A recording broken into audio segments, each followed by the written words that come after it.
இது தேவன் ஒரு மனுஷனை படைத்து உலகம் மீது ஒன்றோ உன்னை வாழ வைக்கும் இடம் மீது உனக்காய் பரணையே விட்டு நான் வந்தேனோ உன்னை கருவிலே தெரிந்து கொண்டே உனக்காய் ஒளி தரும் சுடர்கள் உன் பசியை போக்கும் கனிகள் உன் கண்ணீர் துடைக்கும் என் கரங்கள் உன் பாரம் தீர்க்கும் இதயம் உனக்காய் ஒளி தரும் சுடர்கள் உன் பசியை போக்கும் கனிகள் உன் கண்ணீர் துடைக்கும் என் கரங்கள் உன் பாரம் தீர்க்கும் இதயம் எல்லாமே தந்து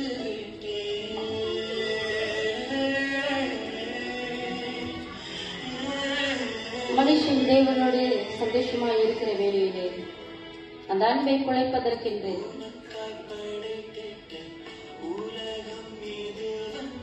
பிசாசு நுழைகிறான்.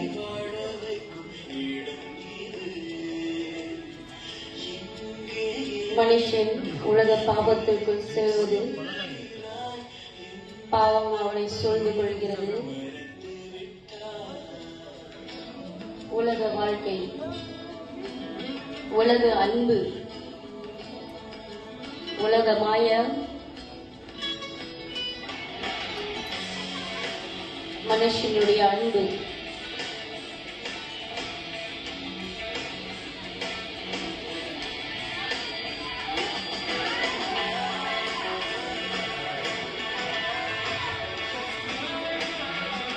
பண ஆசை.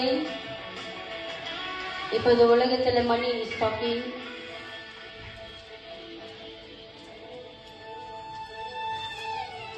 மதுபானம் ஒரு மனுஷனை அப்படியாக கொள்கிறது. என் சமூகம் விட்டு ஏன் தூரம் போகிறாய்? போதை, சிகரெட்ஸ், என் கரத்தை விட்டு ஏன் பிரிந்து செல்கிறாய்? ட்ரக்ஸ், என் பிள்ளையே ஏன் இருக்கிறாய்?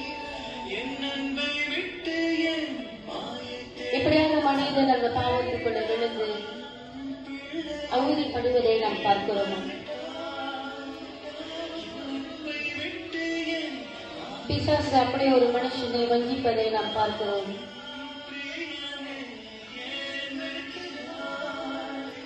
எல்லா பாவத்திற்குள்ள விழுந்து வாழ முடியாத ஒரு சூழ்நிலை, தற்கொலை எண்ணம், மனம் திரும்பி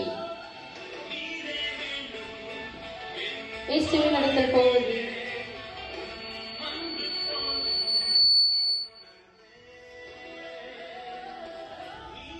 மனுஷனை தேவனிடத்தில் சேர்க்காதபடிக்கு பாவங்கள் சாத்தான் வழி கொடுக்காமல் செய்வது.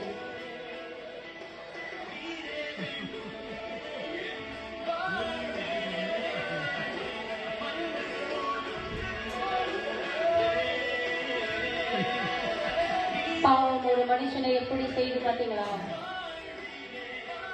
இது வெளியரங்கமாய் நம்ம பார்க்கிறோம். ஆனா நம்ம உள்ளான ஒரு மனிதன் இப்படிதான் அவதிப்படுறான். நம் தேவன் இடத்துல சேராதபடி. ஆனால் நம் தேவன் அன்புள்ளவர்.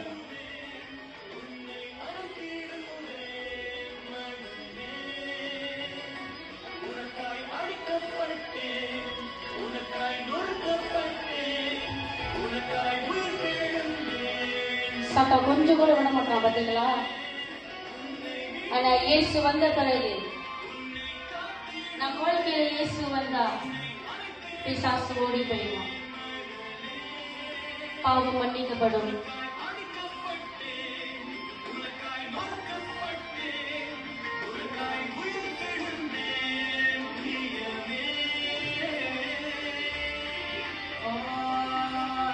ஒரு மனுஷன் மனம் திரும்பி நம் தேவனிடத்துல போகும் பொழுது எவ்வளவு பெரிய சந்தோஷம்.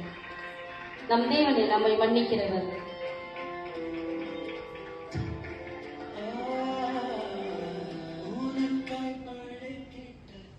உலகம் மீது ஒன்றோ உன்னை ஆள வைக்கும் இடம் மீது உமக்காய் உலகி நாமும் இந்த உலகத்தில் அவருக்காக வாழ வேண்டும்.